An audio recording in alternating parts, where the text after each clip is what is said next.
Hello, good evening, नमस्कार। मैं उपमा आज लेकर आई हूँ आपके लिए एक नया टॉपिक। उम्मीद है कि आपको मेरी पिछली वीडियो के द्वारा जो टॉपिक समझाया गया था वह क्लियर हुआ होगा। अगर आपको कोई डाउट हो तो उसे आप हमारे कमेंट सेशन में डाल सकते हैं। हमारी पूरी कोशिश रहेगी कि आपके उस डाउट को क्लियर किया जाए।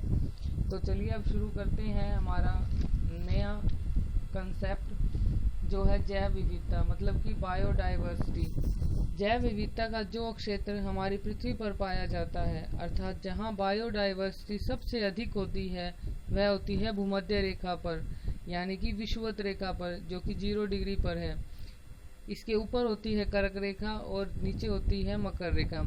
जैव विविधता का अर्थ क्या है, यह समझते हैं। जैव विविधता का अर्थ होता है जब सजीव प्राणियों का, अलग अलग प्रकार के जीव जंतुओं का, अलग अलग प्रकार के पेड़ पौधों का एक क्षेत्र में एक साथ रहना जैव विविधता कहा जाता है। तो ये परिभाषा तो पेपर में आएगी नहीं, और जो पेपर में आएगा वही हम करेंगे। तो वो है कि जैव विविधता का सबसे ज़्यादा क्षेत्र, सबसे ज़्यादा जैव विविधता पृथ्वी पर कहाँ पाई जाती है? विषुवत रेखा पर, मतलब कि हमारी भूमध्य रेखा पर। सबसे ज़्यादा जैव विविधता वाला क्षेत्र जो क्या कहलाता है, वो होता है हॉटस्पॉट। भारत में सबसे ज़्यादा जैव विविधता कहाँ पाई जाती है? केरल में। केरल की शांत घाटी में सबसे अधिक जैव विविधता है। और जैव विविधता दिवस कब मनाया जाता है? 22 मई को। जहाँ जैव विविधता सबसे ज़्यादा है वो होता है ज़्यादा बारिश वाला एरिया, अर्थात जहाँ ज़्यादा बारिश होगी वहाँ जैव विविधता भी सबसे अधिक होगी। अब आप कहेंगे कि इसका आपस में क्या रिलेशन है? तो इसे समझने के लिए यह जानना ज़रूरी है कि वो हिस्सा, वो क्षेत्र जहाँ ज़्यादा वर्षा होगी, वहाँ पेड़ पौधे भी ज़्यादा मात्रा में होंगे, वह अधिक लंबे समय तक जीवित रहेंगे, और अधिक लंबे होने की वजह से जिससे जीव जंतु खुशहाल रहेंगे। और अगर पेड़ पौधे अधिक होंगे तो वहाँ पर जंगल भी होगा, और जहाँ जंगल होगा, जहाँ हर रोज़ वर्षा होगी, वहाँ सब हरा भरा होगा। इसीलिए पशु पक्षी भी वहाँ अधिक मात्रा में मिलेंगे, वह खुशहाल रहेंगे। तो याद रखिएगा कि पृथ्वी पर सबसे ज़्यादा जैव विविधता कहाँ पाई जाती है? विषुवत रेखा पर, यह मतलब कि हमारी 0 डिग्री भूमध्य रेखा पर। कंसेप्ट मैंने समझाया कि भूमध्य रेखा जहाँ से निकलती है वो होता है 0 डिग्री, और जैव विविधता का अधिकता वाला क्षेत्र क्या कहलाता है? हॉटस्पॉट।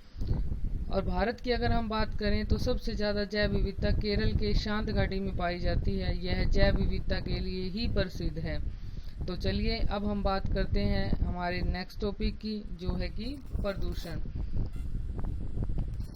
प्रदूषण के अंदर सबसे पहले हम पढ़ेंगे जैव आवर्धन। जैव आवर्धन क्या होता है? जैव आवर्धन होता है, पहले भी सीटेट में ये क्वेश्चन आया था कि जैव आवर्धन क्या होता है। तो जैव आवर्धन होता है पर्यावरण में जहर का बढ़ना। प्रदूषक, अब जो प्रदूषण फैलाते हैं, जो हमारे पर्यावरण को दूषित करते हैं, उन्हीं तत्वों को प्रदूषक कहा जाता है। प्रदूषक के 2 प्रकार हैं, निम्नीकरणीय प्रदूषण और अनिम्नीकरणीय प्रदूषक। निम्नीकरणीय प्रदूषक के अंदर वो प्रदूषक आते हैं जो वातावरण को प्रदूषित करते हैं, लेकिन उनका अपघटन किया जा सकता है। पर्यावरण के वो तत्व जो पर्यावरण को प्रदूषित तो करें, लेकिन उन्हें सूक्ष्म जीवों के द्वारा अपघटित किया जा सके, अर्थात उनका कुछ भी अवशेष न बचे, उसे ही निम्नीकरणीय प्रदूषक कहा जाता है। और प्रदूषण क्या होता है? प्रदूषण होता है पर्यावरण की एक संतुलित प्रक्रिया को डिस्टर्ब करने वाली प्रक्रिया ही प्रदूषण कहलाती है। और इस प्रक्रिया को जो करते हैं वो तत्व कहलाते हैं प्रदूषक। प्रदूषक के 2 प्रकार हमने किए हैं, निम्नीकरणीय प्रदूषक और अनिम्नीकरणीय प्रदूषक। निम्नीकरणीय प्रदूषक वो होते हैं जिन प्रदूषकों का अपघटन तो हो जाता है, जो तत्व सूक्ष्म जीवों द्वारा अपघटित कर दिए जाते हैं, वे तत्व पर्यावरण को हानि पहुंचाते हैं, मतलब कि पर्यावरण को प्रदूषित करते हैं। उन तत्वों को निम्नीकरणीय प्रदूषक कहा जाता है। इसके 2 कार्य हैं, जैसे कि यह सूक्ष्म जीवों के द्वारा अपघटित हैं, और दूसरा कि इनका अवशेष नहीं बचता। और जो हमारा दूसरा प्रकार है अनिम्नीकरणीय प्रदूषक। अनिम्नीय प्रदूषक वे प्रदूषक होते हैं जो पर्यावरण को प्रदूषित भी करते हैं लेकिन उनका अपघटन भी नहीं किया जा सकता।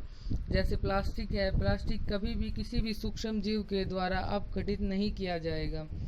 लेकिन निम्नीकरणीय प्रदूषक के अंदर आएगा जैसे हमारा कपड़ा है, रसोई का, घर का कूड़ा कचरा है, यह कुछ समय बाद, कुछ टाइम के बाद सूक्ष्म जीवों के द्वारा इसे अपघटित कर दिया जाता है। जैसे डेड बॉडीज हैं पशु पक्षियों की, तो उन्हें भी कुछ वक्त के बाद अपघटित कर दिया जाता है। तो देखिए आज हमने क्या समझा, आज हमने किया बायोडाइवर्सिटी। बायोडाइवर्सिटी का अर्थ होता है अलग अलग प्रजातियों के, अलग प्रकार के पेड़ पौधों का, जीव जंतुओं का एक साथ रहना जैव विविधता कहलाता है। और इसके अंदर हमारे जो पेपर में आने वाले पॉइंट हैं वो है पृथ्वी पर सबसे ज़्यादा जैव विविधता कहाँ पाई जाती है, विषुवत रेखा पर। विषुवत रेखा को ही हम भूमध्य रेखा कहते हैं जो कि 0 डिग्री सेल्सियस पर है, जो कि 0 डिग्री पर है। और सबसे ज़्यादा जैव विविधता वाला क्षेत्र जो है वो कहलाता है हॉटस्पॉट। और भारत में सबसे ज़्यादा जैव विविधता कहाँ पाई जाती है, केरल में। केरल की शांत घाटी भारत की जैव विविधता के लिए ही प्रसिद्ध है।